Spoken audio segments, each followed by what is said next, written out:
Okay, good morning, everyone. We're going to wait a minute to get started until everyone arrives.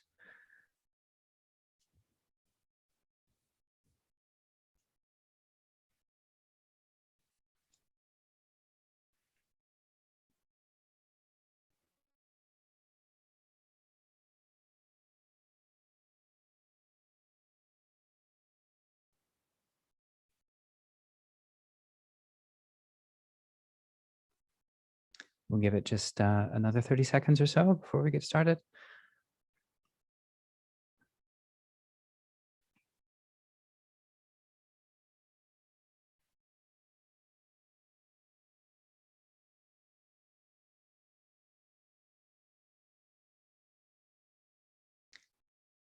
Okay, well, a very good morning to you all from a very rainy Singapore. This is Scopus 101. It's training for the Malaysia Scopus Consortium. My name is Alexander van Tervellen. I'm Senior Consultant for Research Intelligence. It's been my privilege to serve Malaysia now for 8 years. And for a lot of that time, I've been joined by Nicholas. Introduce yourself. Hi, everyone. My name is Nicholas. Most of you would know me. I've been working with Zander and covering Malaysia for the past 6 years. I'm the platform consultant and I'm based in Singapore where there is currently a monsoon. So I hope everyone has been safe and well. Next slide, please. Thank you so much for joining us today in Scopus 101.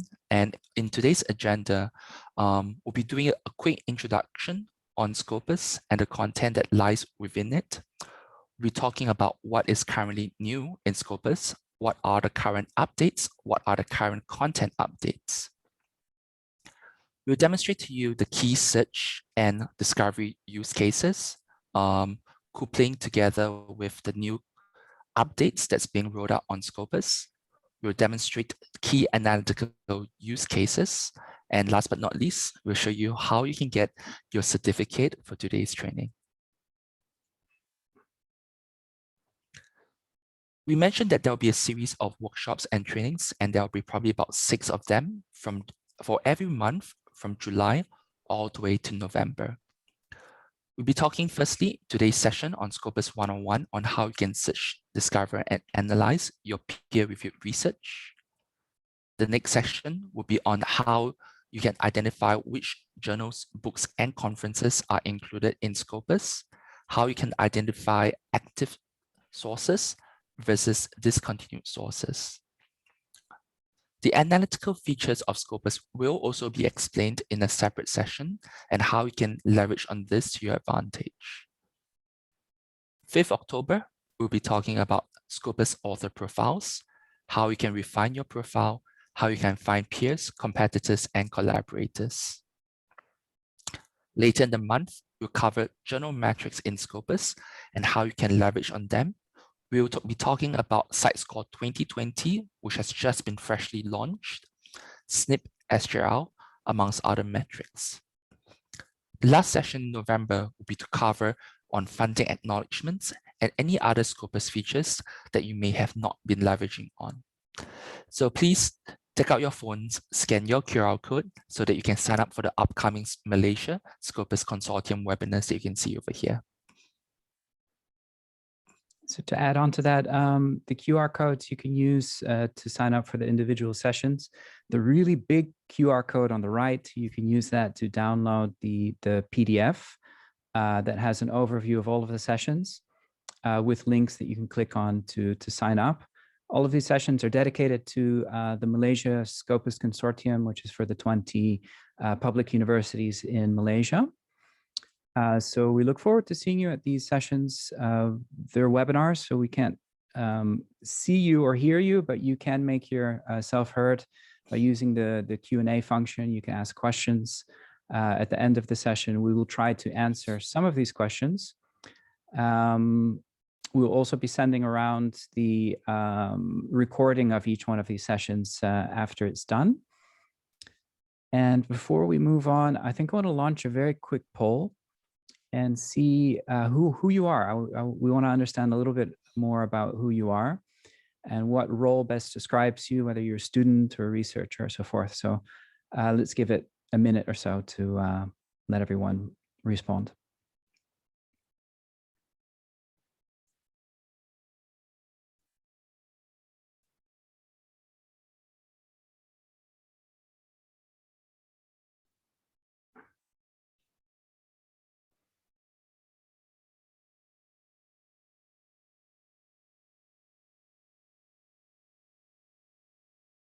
All right, 70% of you responded. I'm going to give it another 15 seconds.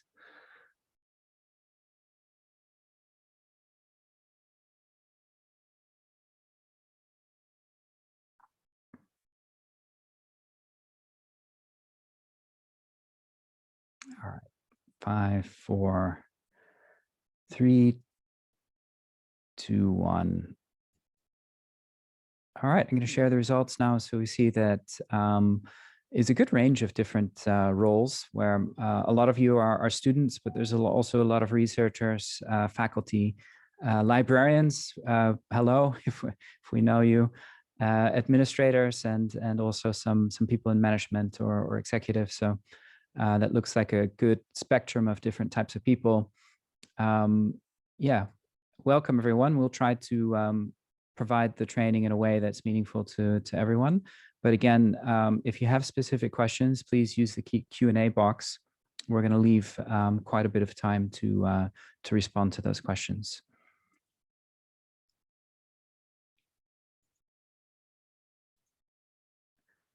So there might be people who are new to Scopus.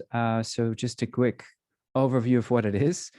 Scopus is a curated database of peer-reviewed content, and has the abstract, citations, and metadata of peer-reviewed research from 7,000 publishers, 25,000 different serial titles. So it's a collection of high-quality peer-reviewed content that's all put into one database.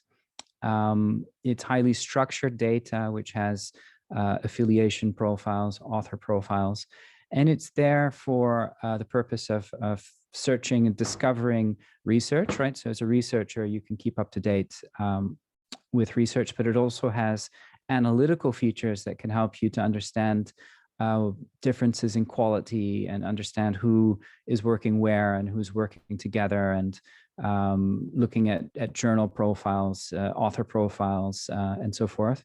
So we'll be talking a lot about that. I think the most typical use cases are on the right, identifying which journals to read and submit in, to track and assess the impact of a researcher, or decide who to collaborate with, or track the impact of research, or understand a global trend of research, and so forth.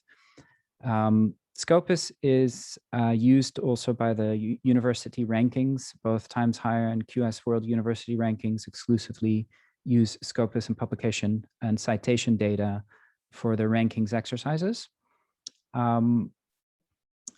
What sets Scopus apart from, let's say, Google Scholar, is that Scopus is a curated database where we select the content very carefully. So there is the opportunity, any journal that wants to be in Scopus can submit itself to be evaluated by Scopus. And that evaluation is done by an independent content selection advisory board, which are the 17 people you see in the photograph at the bottom. Each one of them is a prominent researcher in a different subject area. And ultimately, they will do a very careful evaluation of the journal and decide whether it gets accepted into Scopus or not, based on a set of criteria, which we don't have time to go through today, but it's quite detailed. And if you look, roughly, we receive about 3,500 journals which are submitted to Scopus every year. And we accept just 46% of them. I think that's an average over the last period. But the point being that we reject a little bit more than we accept. And Scopus is curated, so we want it to be a very high quality collection of journals. And that means we also reevaluate the content that's in Scopus. So even journals which have already been accepted into Scopus, They are continually being monitored and re-evaluated so that any journal which declines in terms of quality and no longer meets the criteria for Scopus can be discontinued. And that provides you a database that is high quality and curated. And that content is really what sits at the heart of Scopus. So as mentioned, it covers journals, books, conferences, and that coverage is across all of the different regions with more than 2,000 journals from Asia Pacific.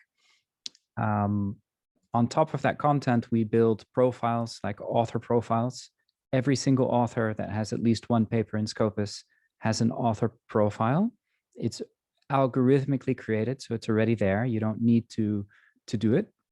And every institution has an institutional profile. And on top of the profiles, we have the different tools and metrics that allow you to analyze differences between papers, differences between journals, differences between institutions and subject areas and so forth. The content that's in Scopus is connected, right? So every paper is connected to an author. The authors are connected to the co-authors, in some cases to funding data, to institutions. So it's highly structured data. And that also means it doesn't matter where you start. You could search for a paper and link from the paper to the author and link from the author to their other papers, to co-authors and so forth. Or you could have a different starting point and start looking at a journal and link from the journal to the paper, to the author, to the institution and so forth. But it's highly structured and connected data. And that makes navigating it quite a joy because you can quite seamlessly navigate through those connected links. Don't worry, I'm not going to read it all out, but it's over 80 million papers. Again, it's journals, conferences, books. We also link out to patents. So if you do a search in Scopus, you can view the journals, conferences, and books in Scopus. You can link out to see patents that match your search. We are updated daily, so it's over 10,000 articles are added every day. So that means every time you come to Scopus, there's new content there, and you can set up alerts to be alerted of that new content, which Nicholas is going to talk a little bit about later. Over 16 million of the papers in Scopus are open access. So that means no matter who you are, they are freely available to you. And 6,000 of our journals are gold open access. Looking at the journals that are in Scopus, about 11% of them come from our company, Elsevier. And altogether, about 40% of the journals in Scopus come from the major, the big publishers. 60% of the journals come from smaller publishers. Could be a university press. I believe we cover almost 100 Malaysian journals. We very good coverage of local journals and work quite closely with, Malaysian Citation Index and different citation indexes throughout Southeast Asia to help them prepare journals to be indexed in Scopus. I have a reminder for myself to run a second poll. Give me a moment.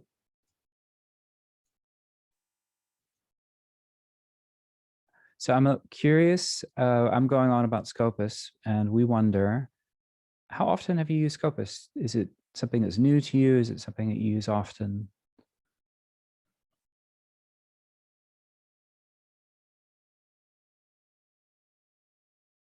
So Nicholas, what's the new name for MCC?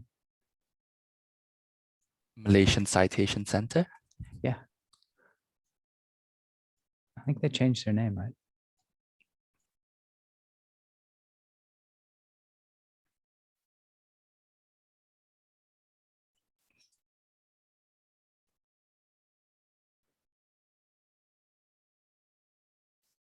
I'm just used to calling them MCC all these years.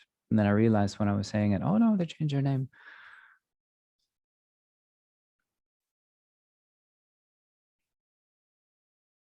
Okay, I'm going to close the poll in 10 seconds.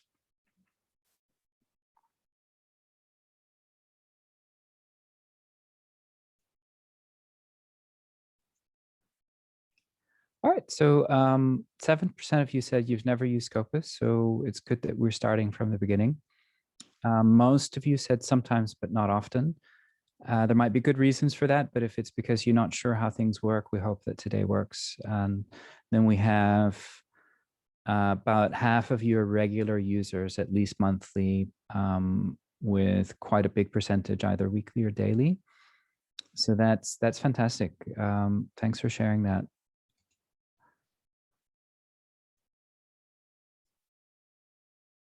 What's new in Scopus? I'm going to hand over to you, Nicholas.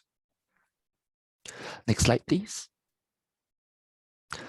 So there's actually been quite a bit of updates that have been rolled out onto Scopus. And I think for people who have used Scopus before, you probably see that the interface is slightly different. For the new users, well, this is a great opportunity for us to orient you around. So Scopus has been redesigned because we want to make sure that it's easier to use. This is the front page that you come to when you go to scopus.com. You'll be able to key in your documents, your authors, and your affiliations, and we give you a range of search options whenever you want to look for your documents. If you want to include additional search fields, you can click on the links below. And if you want to specify a very specific date range, such as looking for documents from 2021 alone or 2020, you can select that as well. For those of you who are more familiar with Scopus, you can use the advanced document search as well. Next slide, please. The author profile page is something that we think is really useful. For those of you who have published authors, published publications, this is a really good way for you to track on how you're performing. For those of you who are looking for collaborators, the author profile page is a good place for you to look at to identify and to discover potential collaborators that you can work with, either within your institution, within Malaysia, or across the world. Alternatively, if you want to find out more about your lecturers and what they are currently writing, you can go to your author profile page to see how it is that they're currently performing.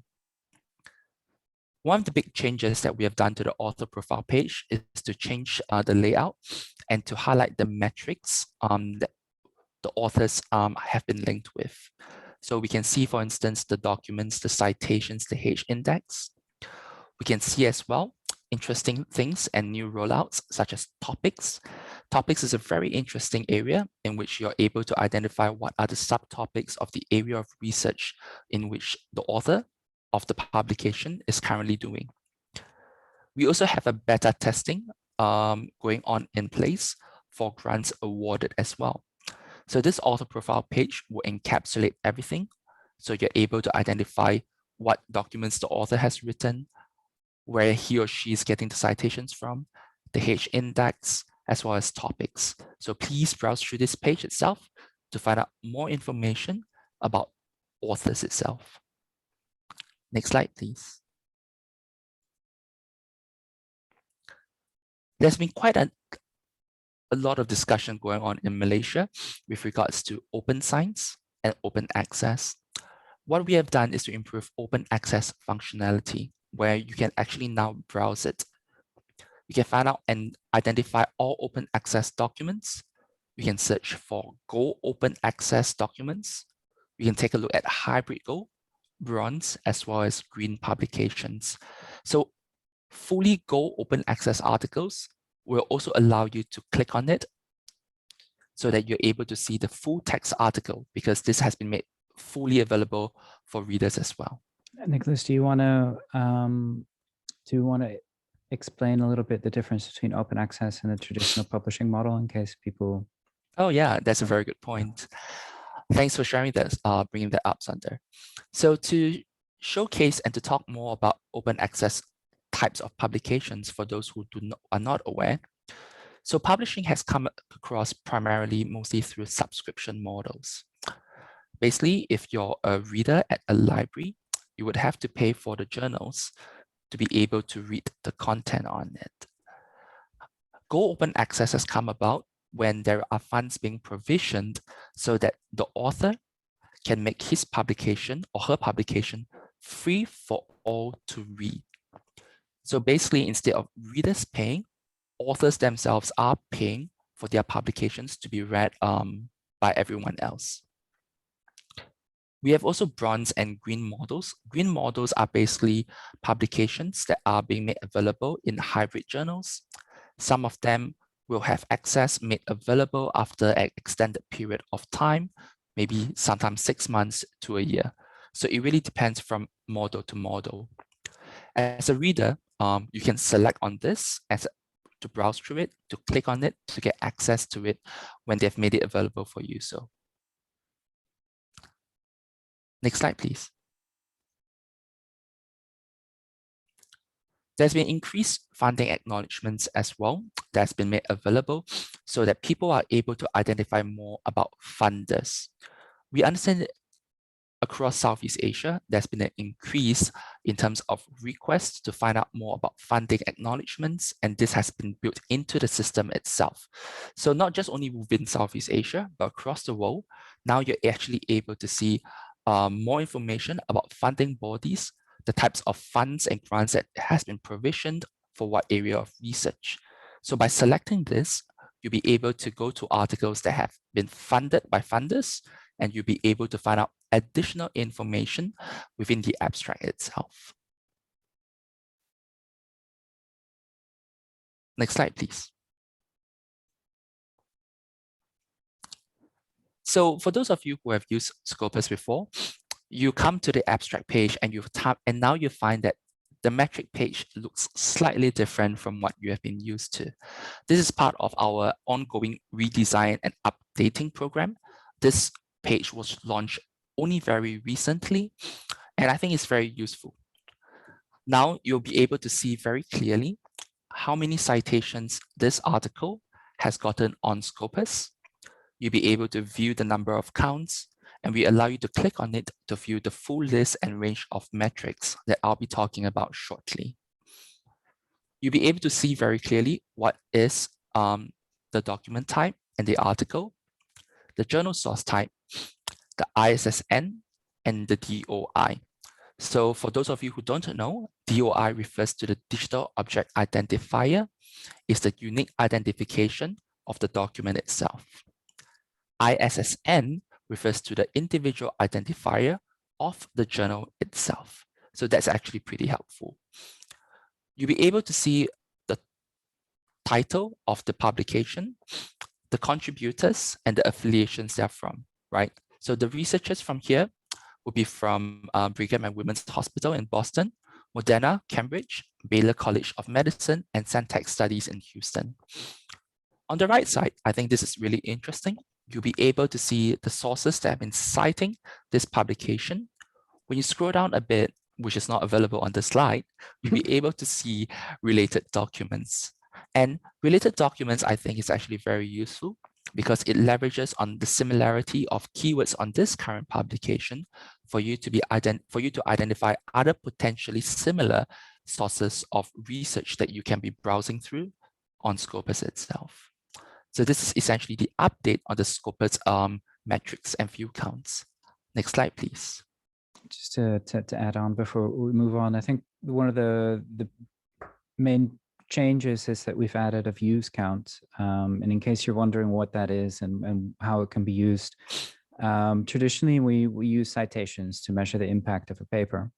But citations take time to accrue, right? So if there's a paper that was published recently, you might not be able to assess the impact very quickly using citations.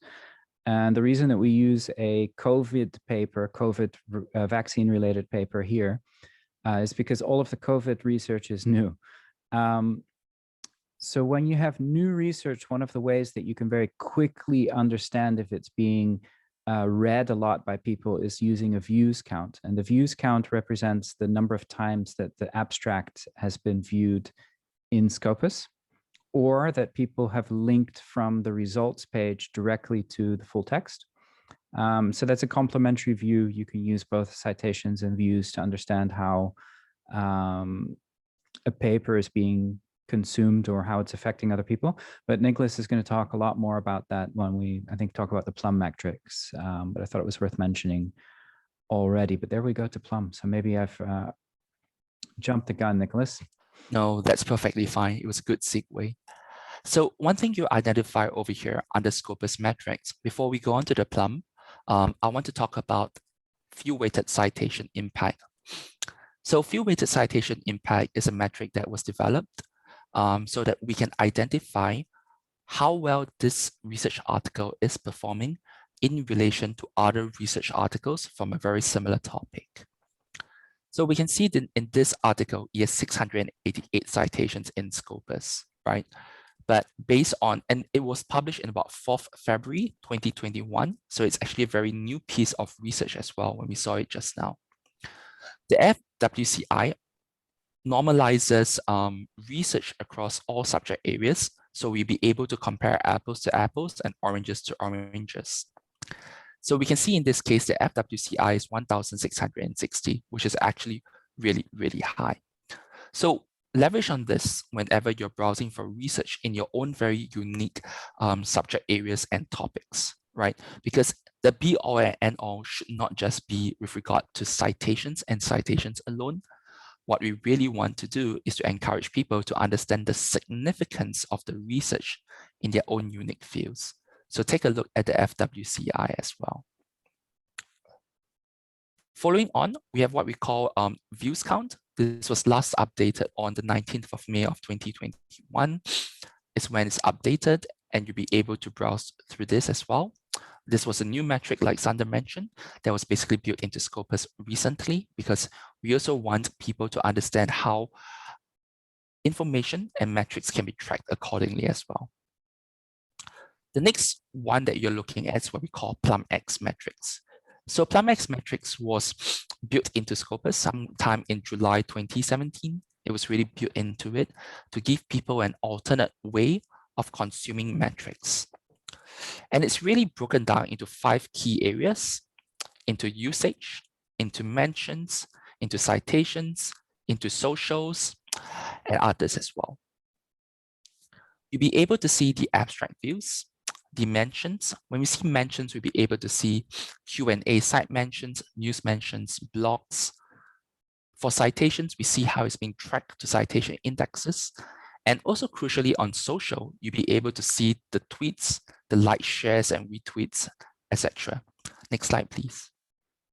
I think I have a question, Nicholas. So those metrics that we were just looking at belong to this paper. Is that right?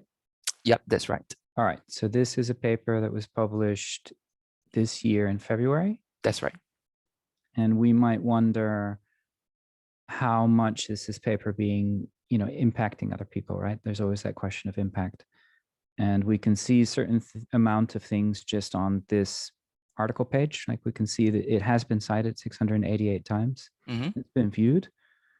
But then we would, am I right that we would click through to this and it would give us more information? I think you mentioned field-weighted citation impact. So sometimes it's hard to judge whether 688 citations is a lot or a little, right?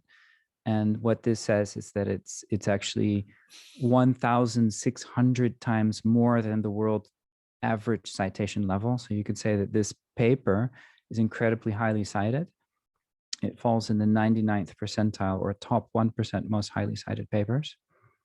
Additionally, we can see it's been viewed in Scopus not that many times. So that's very interesting that even though it wasn't viewed that many times, it was already cited very often. Maybe those views are taking place in different databases, right? So people are reading it in different databases, but they are citing it. Then with the Plum X metrics, we can see other forms of impact like a blog, right? So what's an example of a blog mention?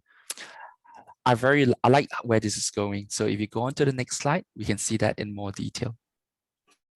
Sorry, can you go to the next one? Apologies.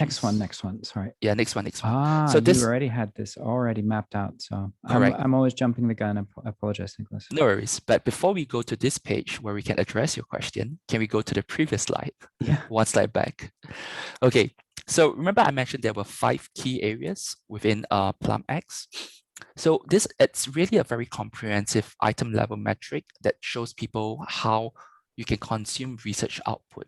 And there are 5 categories, right? We talk about usage, we talk about captures, we we talk about mentions, we talk a little bit about social media, which is where we talk about the blogs, and we can talk about citations in citation indexes. How this all comes into an array is that each metric will contribute to a different color. So if you see on the right side, there is what we call a plum print, right? It's really meant to communicate engagement without a score. So we can see how well this article is trending. In the past, people would always be taking a look at articles based on the number of times it's been downloaded and the number of citations it has received, right? Which is mostly the colors of green and orange. But how about number of times it's being captured on reference managers? It's been talked about on social media and it's been mentioned on blogs, because all this have a way to play in which how information and data is being consumed. So if we go on to the next slide, Sander, we can see how this article on the efficacy and safety on the mRNA SARS-CoV-2 vaccine is like. So under here, we can see the total number of times it's been cited. We can see the sources on PubMed Central and Scopus. So we can just show that there's an array of metrics that you can take a look at, not just only on Scopus itself. We can see the PubMed guidelines. We can see the number of views that has been trending on, say, digital comments, the number of times it's been mentioned on news, the number of times it's been mentioned on blogs, right? And if you go through the individual links, you'll be able to find more information. We also noticed the number of times it's been used as a reference in Wikipedia. So it's not just only traditional ways of communicating scientific information and traction. We also try to make sure that how it's being consumed elsewhere. What we really like as well is also how it's being consumed on social media, who is tweeting it and what are the tweets like, as well as the number of times it's also been shared onto Facebook itself. So it's really a whole array of metrics. We really want to show how well this article is trending, because we want to see that how well it's being communicated without having a fixed metric attributed to it. So Sander, let me know if there's anything which I may have missed out. It seems like this one's very been shared a lot on social media. That's surprising. Right. I mean, maybe not surprising, but it stands out in that the volume is almost 14,000 shares on if you combine Twitter and Facebook. I think it's probably because it's a very relevant and it's a trending topic, given how everyone... I wish it wasn't, but it is. Yes, unfortunately so. And if people want to find out more information about vaccines, the best way to refer to it would be through and via a scientific source. So New England Journal of Medicine is a very established journal. So I'm not surprised in a way. But does this mean, Nicholas, so if someone in the public was interested in this and they saw the tweet or they saw the Facebook, because it's a mention of that article, would they be able to link from Twitter to that actual article? It would be able to link it to the abstract of the article based on the source in which it's being tweeted. So in principle, the user would be able to find the research to validate that what's being said in a tweet is based on science? Yes, well, it's a very good point. I need to go back to the abstract itself to make sure that it's a Go Open Access article. So this is where it all comes in and it all ties back in as well. If it's a Go Open Access article, they will be able to but paywalls aside, like assuming that it's an open science article, the people who see the either the blog mention or see it, the paper referenced in Wikipedia or shared on Facebook or Twitter, I'm just thinking, can they link through to see that paper to validate that what's being said? Because so much of what's being said these days is not, it's hard to know whether it's true or not. And the role of science is kind of to be objective. So I'm trying to understand if this system links both ways, right? So I know that we're linking from Scopus through to these mentions in Twitter and Facebook. I'm just wondering if the reverse is also true. That's I think it is in most cases, to answer my own question. But you're right, it depends a little bit on whether the paper is open access. They might be able to find the abstract. And of course, people at universities, that the libraries subscribe to everything, so they would have access. The general public does not always have full access, but I think even that's changing. Are we ready to go to the use cases? Sure, I think we are. In the meantime, do you want to take a look at the questions and answers I think we first? do. I'm having a technical glitch. I can't open the Q&A box. Okay, so I will do it and I'll read out some of the questions. And in the meantime, let's do these questions first, and then there'll be more questions that I think we can ask the audience later. So the first one, someone's asking, is Scopus similar to Journal Citation Report, JCR? I can take that. Scopus, so JCR is more or less the metric and index that's being leveraged on by Web of Science. So there is another indexing and abstracting index itself. It's similar, but also different from Scopus because it's owned by a very different company. Scopus is owned by Elsevier. Web of Science is owned by Clarivate Analytics. The next question which they have is, what is hybrid Go? So hybrid Go would probably be a combination. It's a very good point. This one I would need to get back to you to make sure that the definition on Scopus is aligned. So let me get back to you on this question. I think to get back to Journal Citation Report question, Journal Citation Report is a report about journals that are in Web of Science. As part of Scopus, right? So the Scopus kind of ecosystem, we have a layer of Scopus here, sources. We were going to cover this later, but why not show it now? Here you can find all the journals that are in Scopus, and you can see a lot of information about each journal. So if you wanted to find out all the journals that are related to food science, use the subject filter.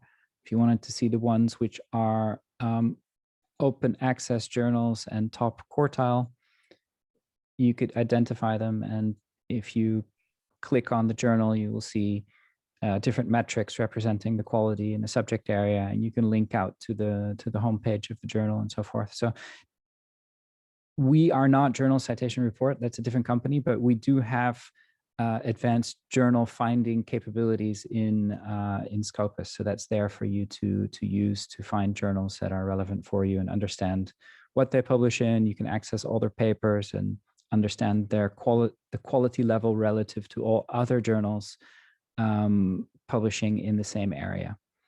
That was the very quick version of this, but we'll cover it more later. Sorry, Nicholas. No, please. I was also taking the time to go through the Q&As in the other chat box as well. So for our convenience, it would be great if everyone in the chat box can type it in the Q&A box so that it consolidates where all the questions are being raised. So I'm going to go through that chat box first. So someone has a question. I have two profiles in the Scopus database. How can I combine these two profiles? All right, so I don't know how to think of a name that has two profiles, but I guess if I do something really, can you think of a name? Yeah, so there's one, the question is from Puan Noor Aida Abdurrahman. So maybe you can try that. You're gonna have to tell me how to spell this. ABDUL space RAHMAN. And first letter? NORAIDA.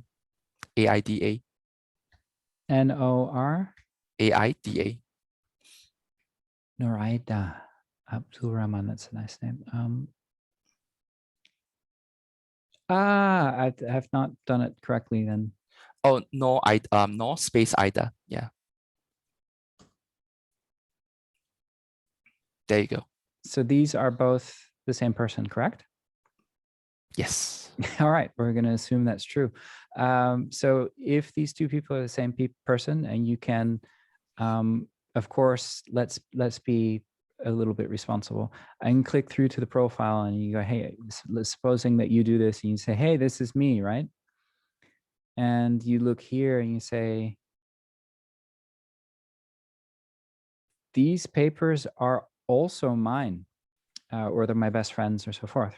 You would click on both of these here and press on the button request to merge authors. Then I just got to move the box, proceed to make changes.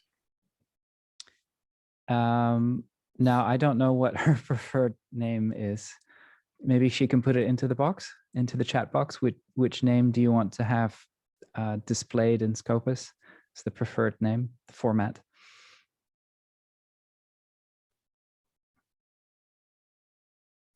I think we can run through an example, this example, but we don't complete right. it. So Yeah, I'm gonna pick one. Yeah. You can change it later, don't worry. And so I'm gonna say, no, I'm doing this on behalf of someone else. But if it was Noraida herself, she would put it as, yes, it's my personal profile.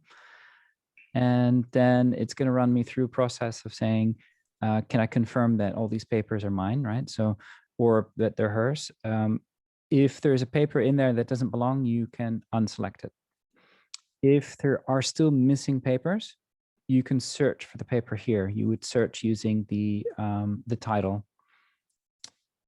Once you've done all that, it's going to ask you to review the changes. You can choose your affiliation, but it's always limited to affiliations that you are already linked to in the papers that are in your profile. So I'm just going to leave it to University Kuala Lumpur and then confirm and submit. And it will take a few days. So you will get an email. In this case, I was logged in, right? So it knows who I am. It knows my email.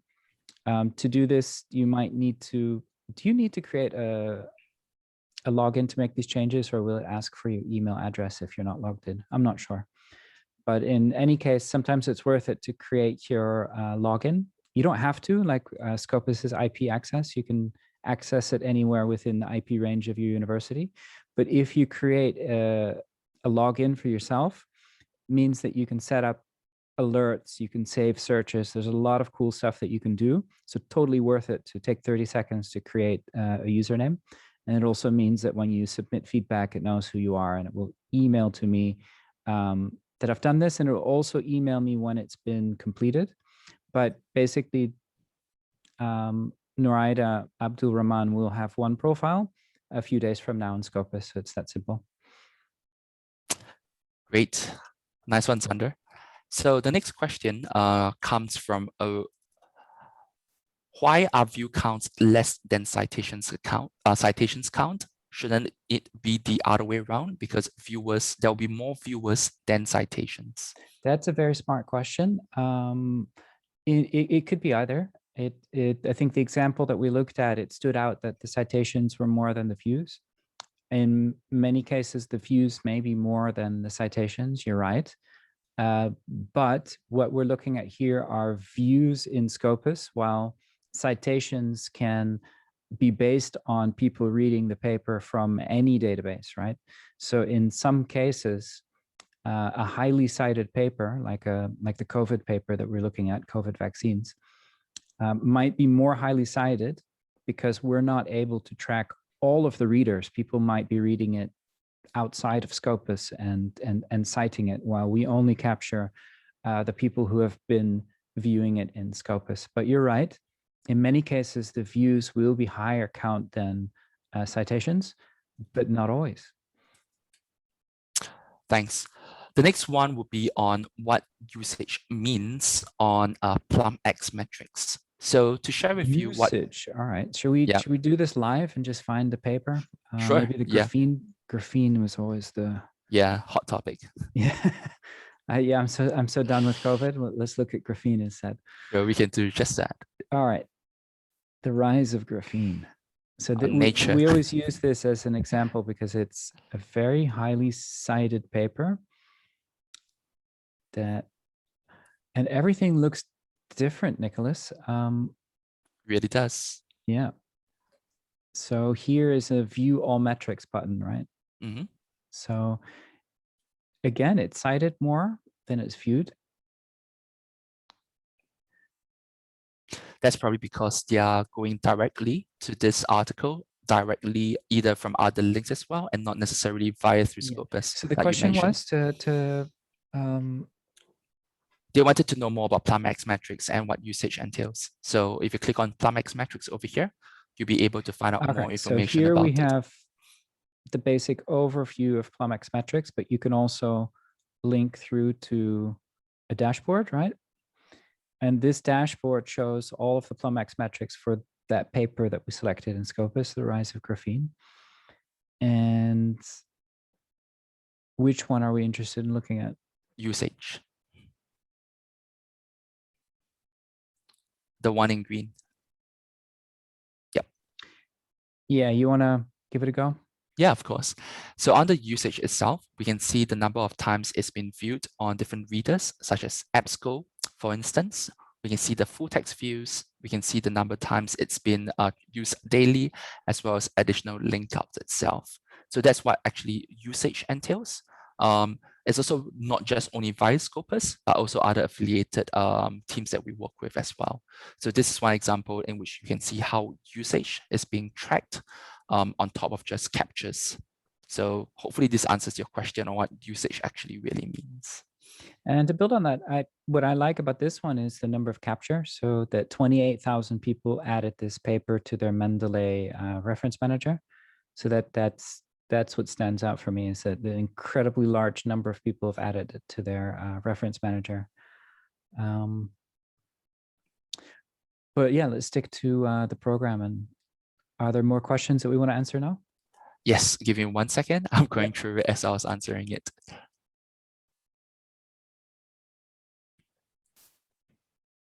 All right, actually, this is a very good question, which I think we can tackle right now. Someone has said that the biggest problem for a student is the waiting time for an article to be accepted, while public universities set a target on a certain number of articles to be published in Scopus index journals. And this, the students have no choice rather than having to publish their articles in a journal which requires them to pay. I think this is a great opportunity to set something clear. Sander, do you want to take this? Oh, thanks, man. Great question. There is definitely pressure to publish and to get those papers in Scopus on time for it to count towards your credits, right? I do not think that means that you need to pay to publish in a journal. I think there's some perception that people think that if you pay to publish in a journal, that somehow the paper will be more likely to be accepted and that it will be indexed in Scopus quicker. So, you know, there are both open access as well as traditional model journals in Scopus, and there are more than 24,000 journals across all the subject areas. So there's a lot of choice, and there should not be significant differences between how long the papers get into Scopus. You might want to check when you target a journal. You might want to check in Scopus, you know, if you're thinking of targeting a particular journal, and check how up to date it is. Because journals, it's their responsibility to send the content to Scopus. And some journals take time to provide the content to Scopus. And that's why it might take a couple of months lag between where you see it on the website of the journal, right? So you know that your paper has been published, and when you see it in Scopus. But there are many journals that have a very timely content feed to Scopus, so that there's not much lag there at all. I do not believe that the open access journals, so journals which require payment, are in any way faster than the traditional journals. I would probably say you're better off publishing in the traditional journals, because that, you know, I think if we look at most of the top journals, there's still more traditional journals than open access journals in terms of numbers, but I wouldn't make it a factor. I know that perception is there, and I know that if a journal is somehow making you feel like if you pay the money, they will guarantee that your paper will be published quickly, I would turn the other way. I think that's a little bit of a dangerous thing. I would question whether that's the journal that you want to publish in.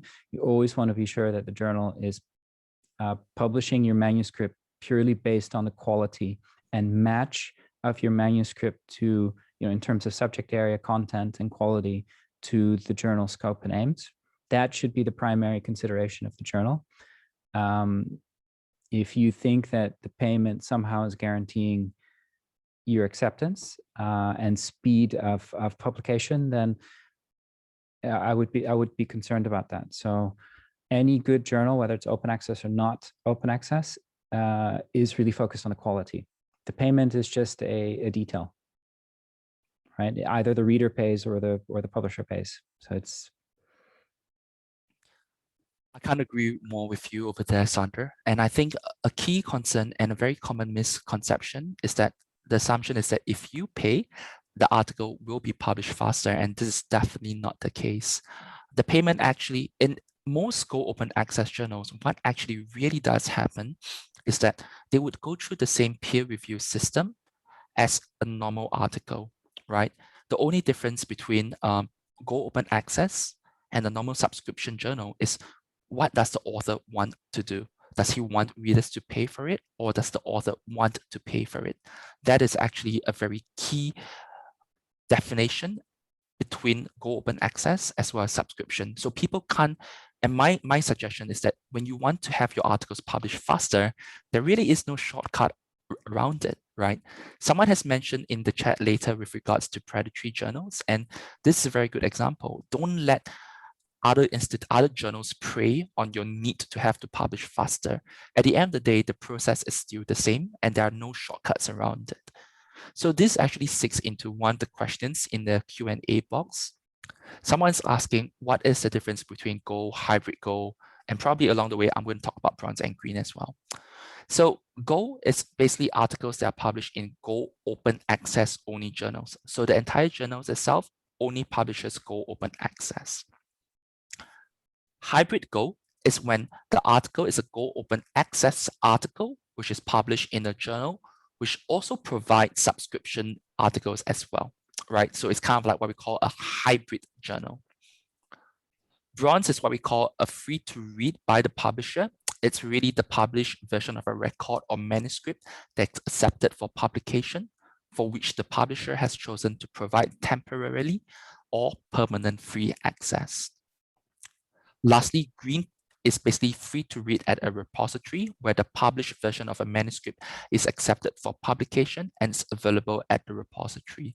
So these are really the 4 key definitions that we are leveraging on over in Scopus. All right. Maybe we should go back to the and try and cover some of these use cases. Let's do that. So to get through it on time. And we wanted to start with search and discovery. So for researchers looking for articles, or reviews or books and so forth. So the trick here is, Nicholas, you're going to tell me what to do and what to search for.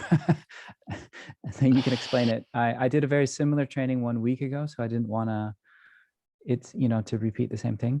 Was graphene used?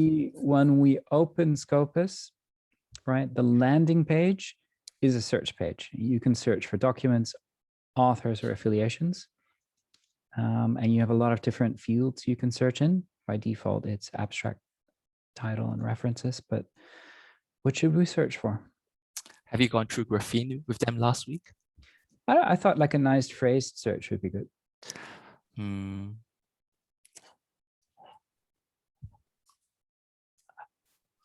Wow, you actually put me on the spot right now. Yeah, right now. All right. How about this one? Fear of vaccination. Let's see if, right? So I'm putting those into quotations because I want the words to be together, right? I don't want fear to be in the title and vaccination to be in the abstract. I want it all to be next to each other. And we find just wow, that's such a specific search. So there's just 22 papers. That's fantastic. But usually we want to do a big search to show filtering, but maybe we just roll with this.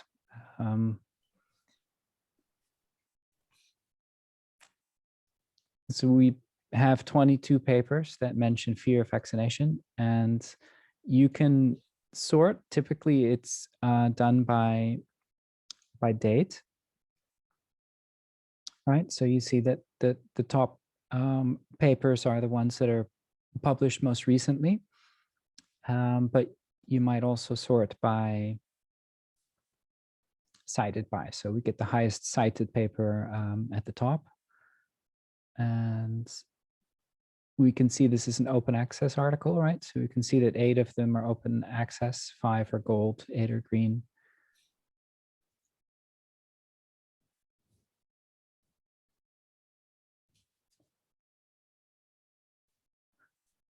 So Nicholas, why is it yellow? That's a very good point. And actually, that is actually what the keywords are actually being highlighted. So the keywords that you searched for was fear of vaccination. In this case, fear of vaccination would pop up in the abstract itself.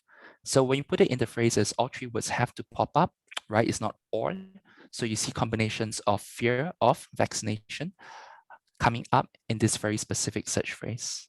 And we highlight it accordingly to bring your attention to it.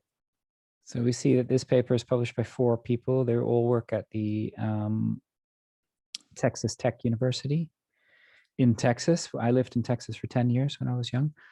And I actually see some stuff from Reaxis here. This is interesting. Yep, Reaxis has had some links as well with Scopus. So for those of you who lavish on Reaxis and you like using Reaxis, this might make your life easier. So this has something to do with a chemical compound that's mentioned in the paper, right? Seems like it. Yeah. All right. Funding details. Let's see if there's any funding information. So we mentioned this earlier. In a lot of papers in Scopus, you can see which funding bodies have funded the research that the paper is based on. So you can see that NIH and NIAID, NIDCER, so these are the funding bodies that have funded this paper. And funding bodies tend to have a name as well as an acronym. So for individual papers, you can scroll down and see who has funded the paper if that information is available. Sometimes there's also like a funding text. That can be very useful information, but it also means that when you search in Scopus, if you want to search and see, I want to see the list of all papers that NIH has funded, or maybe it's a more local funding body, you'll be able to do that in Scopus as well. But for search and discovery, you probably going to do a search. It's not always going to be so specific as fear of vaccination. So I'm going to do something really general so that we can show filtering.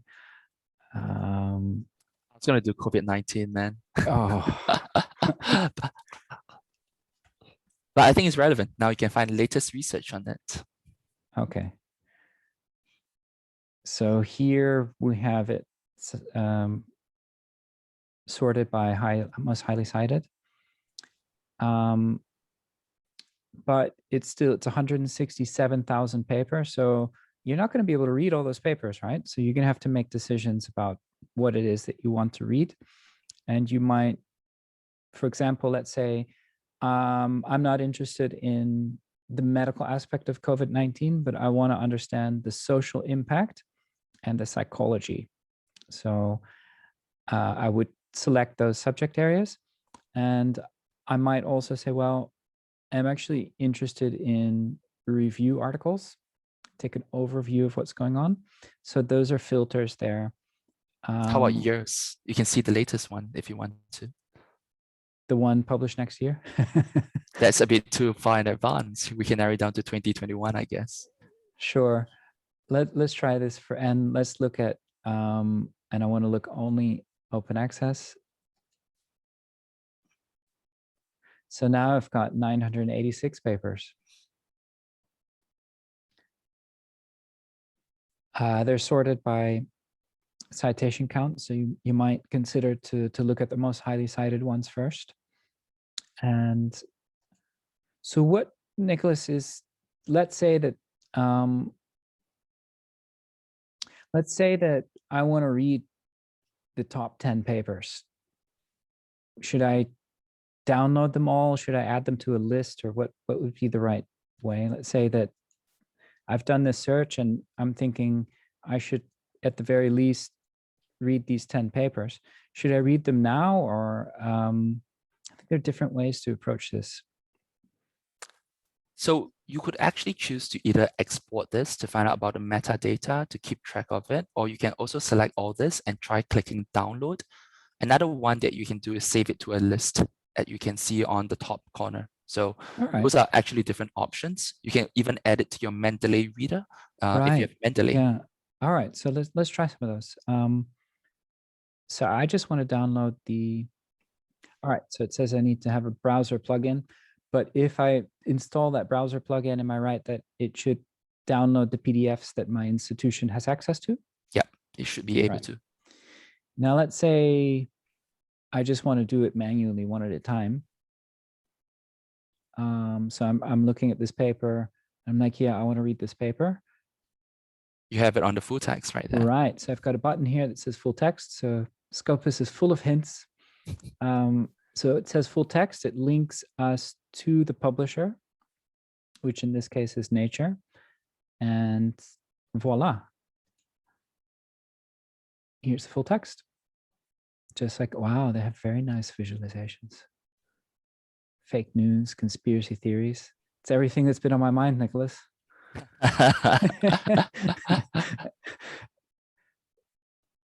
But let's not go there. So I've done a search, I found a paper, and I've pressed here to full text, and it brought me pretty quickly to the full text.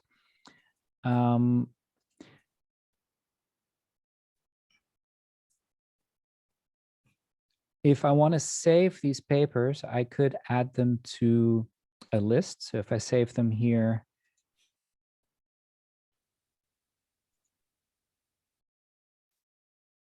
I want a new list. This will be my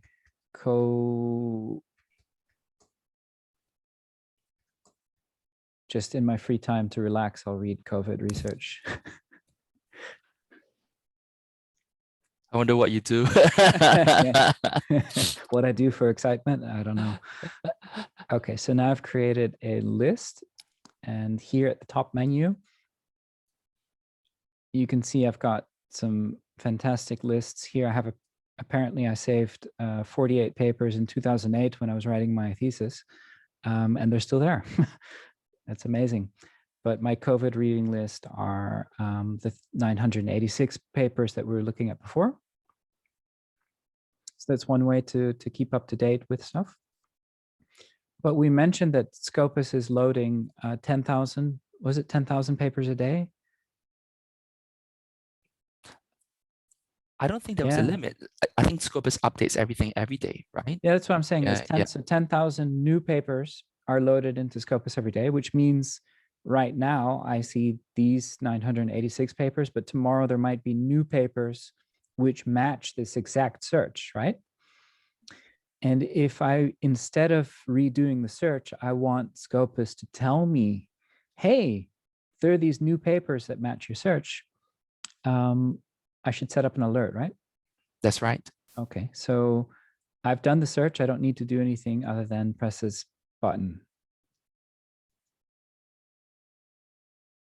Wow, so here it shows me the search, which is COVID-19 limited to psychology, social sciences, and open access, and so forth.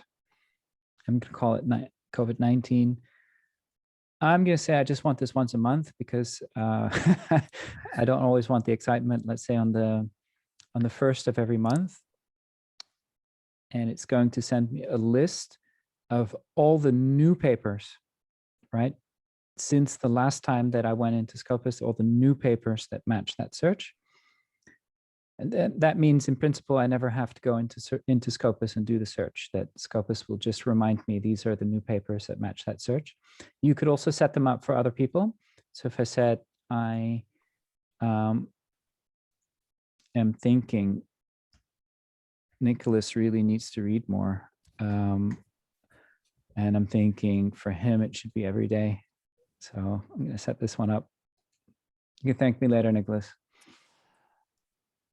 Oh, much appreciated. I do have an alert.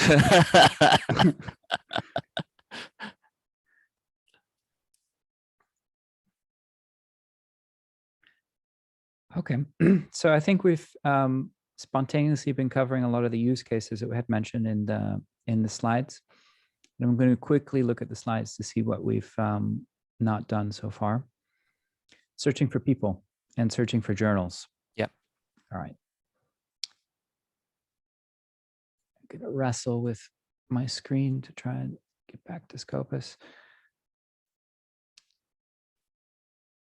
So as mentioned, when you start off in Scopus, it's pretty clear that it's geared around searching, but you've got these options here. Nicholas, you want to take over for?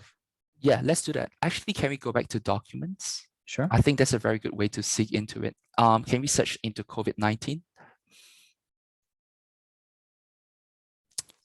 Then can we analyze search results? We can.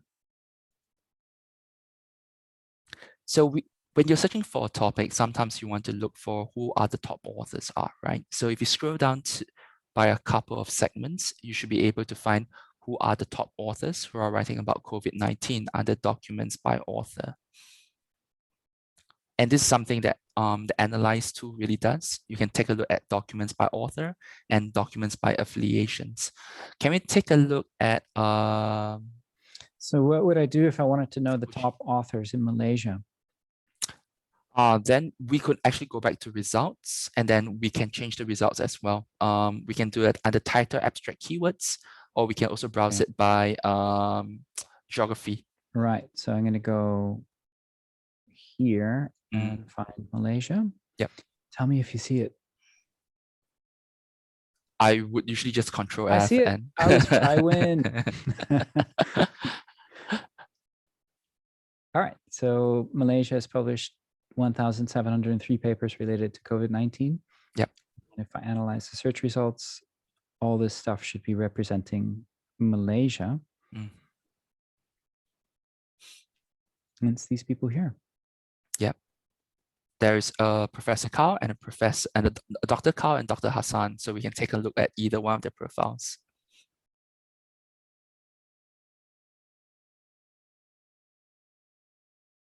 And we can see that they're collaborators. 71 papers by Professor Hassan. And if I want to see their profile, I would click on their name, right? Yep.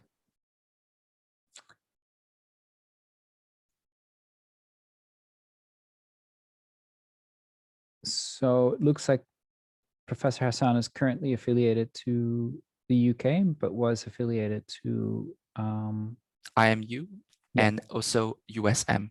Yeah. Yeah. So in the profile, we can see the history of where people have been affiliated, because it's always, some people can have a dual affiliation. People can also move around, right? But that history is usually represented here. So that was a neat way to find a person, but I think earlier already we found a person just by searching for the name. Yeah. Yeah. So we can take a look at Professor Carl, who's one of his collaborators, and we can search for it the other way. Right. So if I scroll down, I can see for Professor Hassan, I can see a number of things. There's quite a lot of papers and citations, H index of 17. Now I could see the co-authors. Professor Hassan publishes with these people. So if I want to see these, I would just click on it, right, Nicholas? That's right. We can go to Professor Carl as well, because he was also the top one.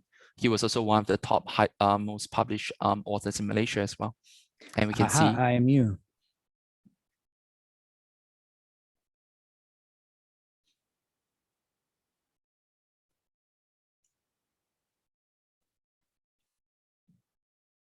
Okay, so I think this is a good example of the linked data. Everything's connected in Scopus, so you can link from, you know, a group of papers to the top authors, to one of the authors, to their papers, to the co-authors, to, you know, and that's kind of, I think most of the people that are listening today have been born with internet, so it's probably not as surprising to them. You know, people like me, born in the Stone Age. It's all amazing. I used to have to go to the library, like, and get on a ladder and get the journal and like find the article and photocopy it. And now it's completely digitalized, and the forward and backward linking on Scopus really allows you to search better, right? So that's pretty useful and neat. Okay, searching for institutions. Just mindful we have 20 minutes and we want to try and field more questions. So again, always start homepage, search. Remember, you can search documents, authors, affiliations. Let's say I'm just going to type in Malaya and see what happens. And I can see University Malaya. And what do I see? I see that they've published 59,000 papers, that there are 17,000 authors who have had or have the affiliation UM. You could analyze this stuff, so you could see their hierarchy. You could link through to their papers. And it will show up just like all the other results do in Scopus. So here you see 59, say 60,000 papers published at UM. And you could do all the same sorting and ranking and linking through that you normally can. But if you wanted to know who are the authors, so you could see here, these are the authors who are currently or in the past were affiliated to UM. And you can see their profiles here. So that's yet another way of finding people. So if we see the top author link through, there we are.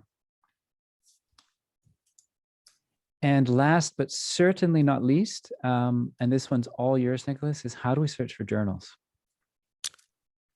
Sorry, give me 1 second. I was typing a Q&A. They say, I only see documents, authors, and affiliations. So top right corner. If you go to the top right corner under sources, you'll be able to see the full list of journals and how we are able to compare journals to one another. Like you mentioned earlier, you can search for it by subject areas, right? And you gave the example of food science.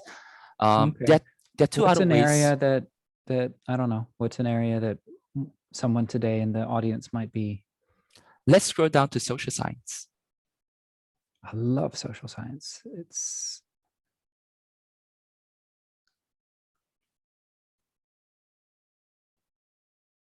lots of scrolling. My apologies.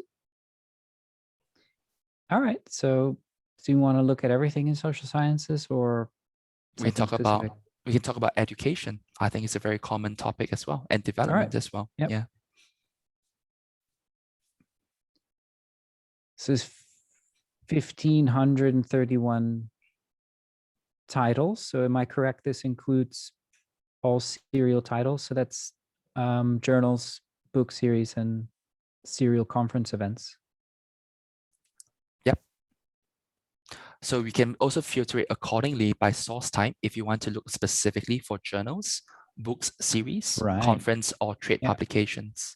All right, let's say I'm interested in book series, 56 book series. But one thing you notice is that we don't compare book series to just book series alone. We're comparing all of them under the same category, under the same subject category. Okay, I have a challenge. So let's say I'm a researcher. I'm active in social sciences. My research is about educating people, and I receive funding. And the requirement for the funding is that I publish in at least quartile 1 or quartile 2 journal, and that it's open access. So how could I find the right journal? So you can go to display options, click on display only open access journals. And under the site score highest quartile, you can select the first quartile and the second quartile, and then you apply. Wow. So I still have 123 possibilities. And if I click on one of these open journal of STEM education,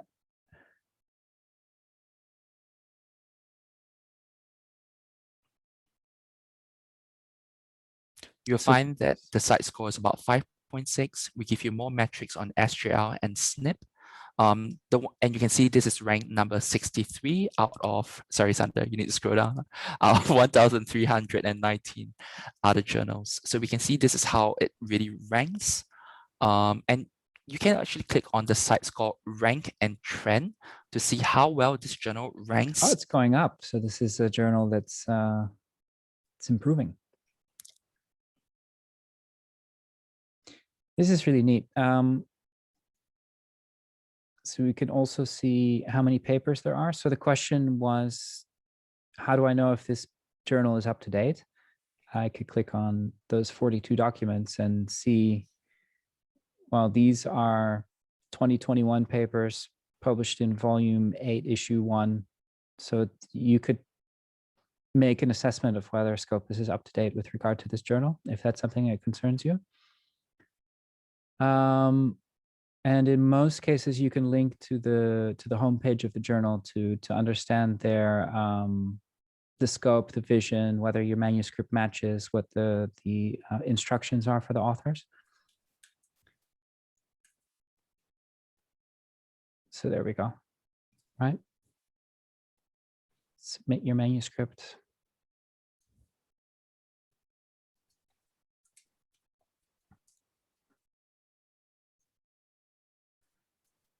But I want to go back to Scopus. I have 2 Scopuses open just to confuse everyone.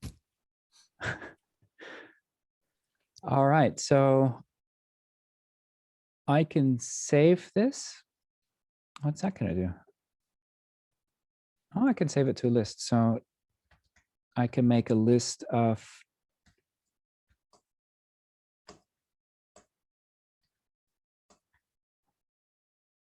so say, all right, this journal meets my criteria. I'm thinking that might be a good one.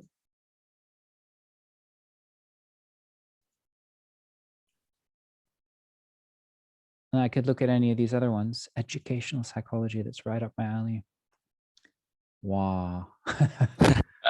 Murphy's Law. And this is why we take screenshots of slides. Yeah, yeah.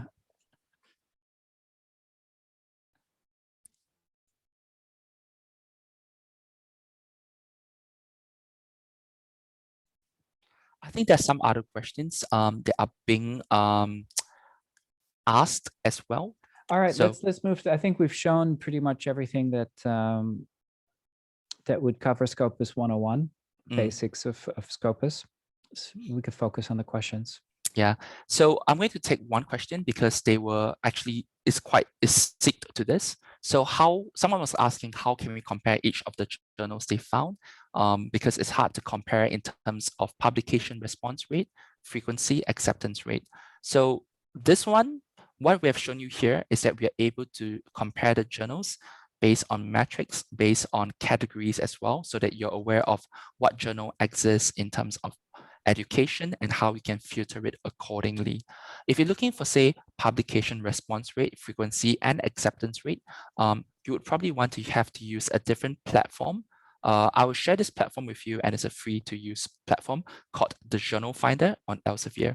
This one, you can definitely do a comparison, and I think it might be useful. How do I find that? Just Elsevier Journal Finder? Yeah, you can type Elsevier Journal Finder, and then you get it. It's at the top link. Aha. So for those of you who are interested, exactly, Sander has his pet topic. So you can type in your paper title, you can type in your paper abstract, as well as keywords and the field of research. And then Journal Finder itself will just leverage on these keywords to basically trawl through our entire database of Elsevier journals only, so that you can browse through it and decide which journals would be an optimal point for you to submit to.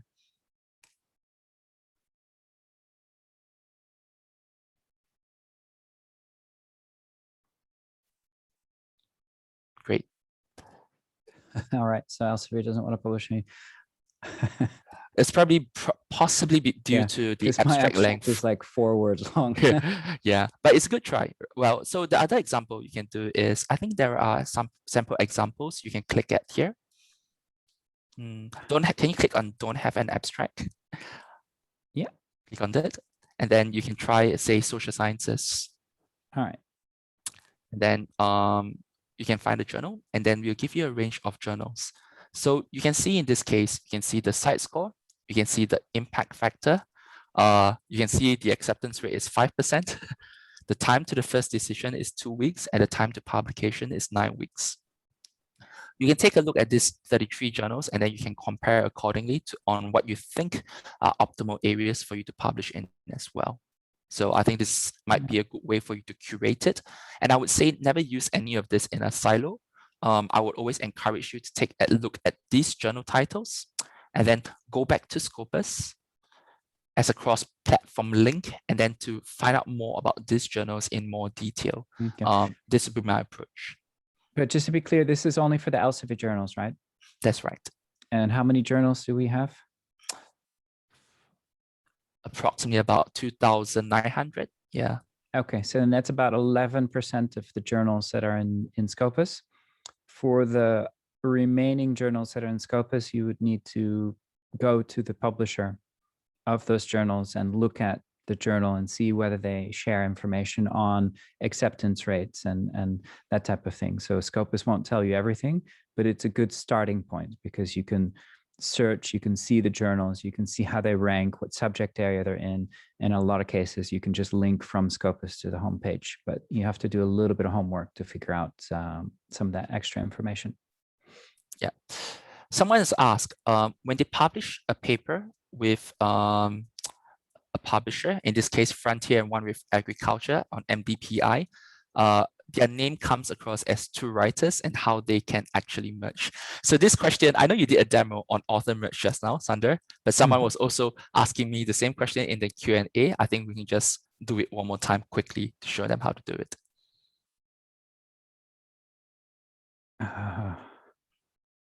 So we can use Dr. Ida. Yeah. Again? So we go to authors. I think Abdul Rahman. ABDUL space. Yeah. No Ida. So we're running through this example again, so we can see how we can do it. So we would make sure that it's really the same person. Click both of them. Request to merge.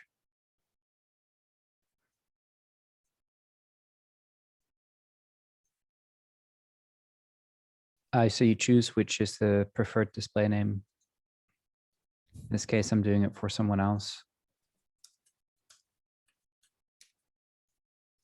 I am reviewing, this is the content of those two profiles combined, but you could remove papers if there's anything there that shouldn't be. You can also search for missing papers if you don't see everything that you have there. Of course, it needs to be papers that are indexed in Scopus, journals that are indexed in Scopus. Once you're happy with that, you review it. You set the affiliation. The choices are always only the universities that you're affiliated to in the papers that are published in Scopus. It's going to send you a final confirmation that you're asking for these two profiles to be merged with this preferred name and with this affiliation, which is correct. And then here I get a confirmation that I'm going to get an email and that they're going to merge it. It usually takes a couple of days, and then you get an email that it's been done. Another question that has been raised if Scopus can be searched using Boolean operators. Yeah. Yes. So you can do Boolean operators in multiple places. So you can do like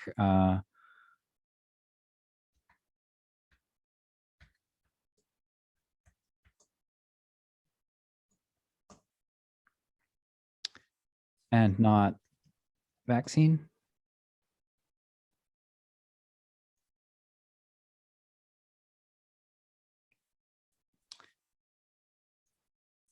But we also have an advanced search. So you can use Boolean operators in what we call basic search, but there's also here you see advanced document search. So here you see this is the advanced search form of what I was looking at. But here you have your Boolean operators. So you could say, I want to look at COVID-19. You've got a lot of Boolean like stuff that you could do.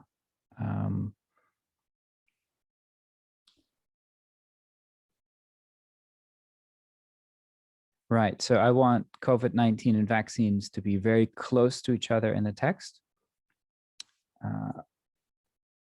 And it will tell you how to do this, because sometimes it's not clear. But in short, yes. So you can either type them in or you can press them here. And you get some hints on how to do it here. But also every search that you do in Scopus in the basic search, so if I just search for COVID-19,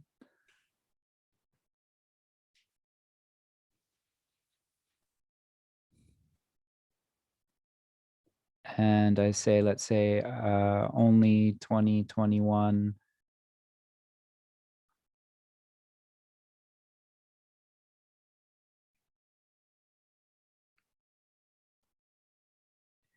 and then I want all those papers, I want to know the papers that mention vaccine.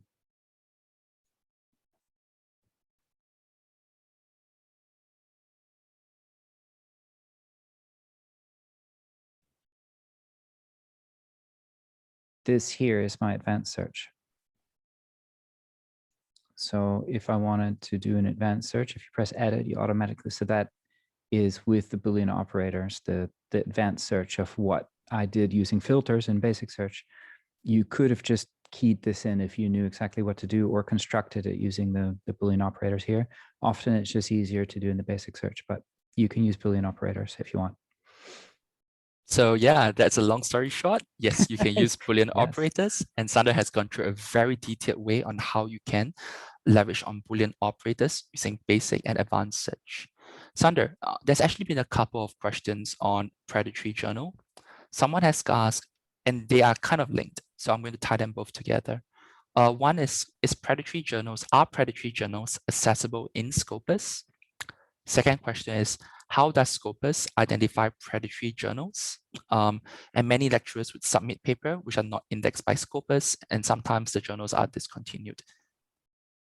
That's a topic we're going to cover in a separate session, I believe on August 19th. We have yet to send through the poster for that, but it's something that we're going to cover in Malaysia in a 90-minute session on August 19th to look at what is predatory publishing, how does Scopus ensure that predatory journals are not included in Scopus, and why do we sometimes discontinue journals, and what happens to that content, and how can researchers avoid publishing in journals that might be predatory. It's not something we can give a very quick answer to, but I will say we don't index predatory journals. Scopus is very careful in the evaluation of journals, but journals, once they're accepted into Scopus, over time might change publisher, and some, most journals, when they get into Scopus, they thrive and they improve in quality and get much better. Some minority of journals get accepted into Scopus. Some years later, they might get taken over by a different publisher or a group of people who want to use the journal for the purposes of making money, right? So they're going to prey on researchers. They use a legitimate journal and transform it into a predatory journal. Our job is to detect that behavior as soon as possible and remove it from Scopus. And that is how exactly we do that, the process, and so forth. We're going to explain in that webinar on August 19th. For you as researchers, you need to be very wary of any journal that is promising you, if you pay the article processing fee, you're pretty much good to go. We guarantee publication. If they're too eager, if they're aggressively soliciting to you, if their website, it's unclear who runs the journal and everyone's got a Gmail address, and it seems like they're publishing stuff from many different subject areas. They don't seem to be too concerned with the quality and match of your paper to the aims and scope of the journal. Then I would say, whether that journal is in Scopus or not, think twice, right? The higher you aim, the less likely you will be of accidentally publishing in a journal that has become predatory. You also need to keep in mind that there's a such thing as journal hijackings. So sometimes a journal that's in Scopus, you might be solicited by a different party pretending to be that journal, right? So there might be two websites. One of them is the real journal, and one of them is a clone. It's a fake website. So you have to kind of do your due diligence to make sure that the people that you're dealing with are really the journal that they say they are. And I know that is not what people want to hear, but today being on the internet is a little bit like walking in the city, right? When you walk in the city and someone says, "Hey man, do you want, I can do this for you." You need to think twice. Is this person really acting in your best interest, or is there something that they're trying to get for themselves? So there's a little bit of due diligence needed today as a researcher, because the internet has made it easier for people to pretend to be something that they're not and use science as a context to try and make a quick buck for themselves, unfortunately. But please tune in August 19th. Nicholas and I will talk 90 minutes all about that. And everyone who's here today will get sent into their email a poster about that probably in about 10 days. Sandra, let's try one last question for the road. So someone's asking how Scopus can determine document type, such as articles, reviews, letters for each index article. And on occasion, there is a difference between Scopus and Web of Science definitions. You had to give me a difficult question to end, right? It was literally the last question that we have covered. And Ponchai's email has asked great questions all along, so okay. We have to ask it. I don't know how the difference in how we determine what's an article, review, or conference paper. I know that the journals themselves do have an indication of what's an original research article, or what's a review, or what's a conference paper, or what's an editorial, or what's a note, what's an erratum. So we take over the classification that's provided to us by the journals. If there's a difference between us and a different database, I'm not sure why that is. It's something we could look into. You could email Nicholas about it. I will definitely do the investigation for you. But I think it's exactly as Sander said. At the end of the day, it really boils down to what the publisher submits to us, because we work with the information that the publisher has submitted. So earlier, some of you have mentioned about this as well. And I think it's very important to clarify that Scopus works directly with the publishers of the individual publication. So if there's something that you need to be updated, usually the publisher would have to be the one to update it, right? Such as author name, etc. The publisher has to want to make sure that it's correct. Scopus would then subsequently index the metadata. So just FYI. Okay, before we tune out, we want to alert you to all the resources. You can, there's a Scopus blog that has a lot of interesting information. You can subscribe to a newsletter. There is the Elsevier info site at elsevier.com/Scopus. Any others, Nicholas, that they should be aware of? The Scopus blog is actually really useful. And when there's very significant updates, we roll it out there. So please tune in to the Scopus blog. I really find it very useful in terms of getting updates about the platform itself. So tune in. All right, so we're 2 minutes over time, but we do want to alert you to the survey and certificates. So you can get a certificate by scanning this QR code or using the link. Your rating of this event in that survey is very important to us, so please be nice to us. We'll be seeing each other a lot more in the next couple of months. When you fill in, I think when you use the link or the QR code, it will ask you for a workshop code, and that workshop code is VCNPAE, capital letters. So that's there. Am I forgetting anything, Nicholas? If you don't get the survey code and the certificate straight away, just give it a couple of hours or minutes and it'll be loaded then again. So please just be patient.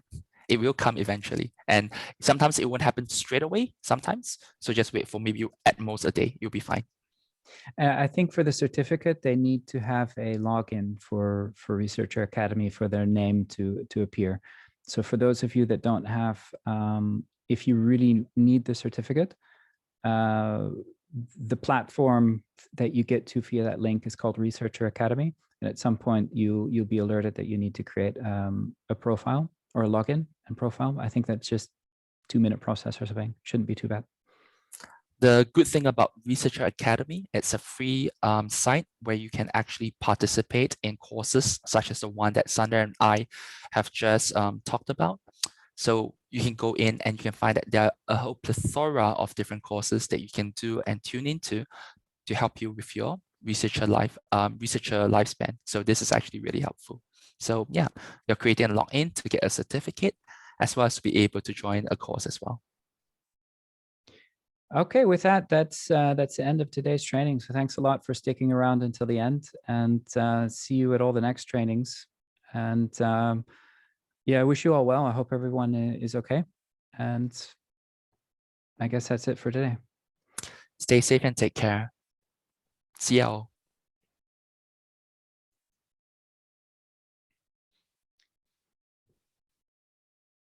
All right, I'm going to close the window. Goodbye, everyone.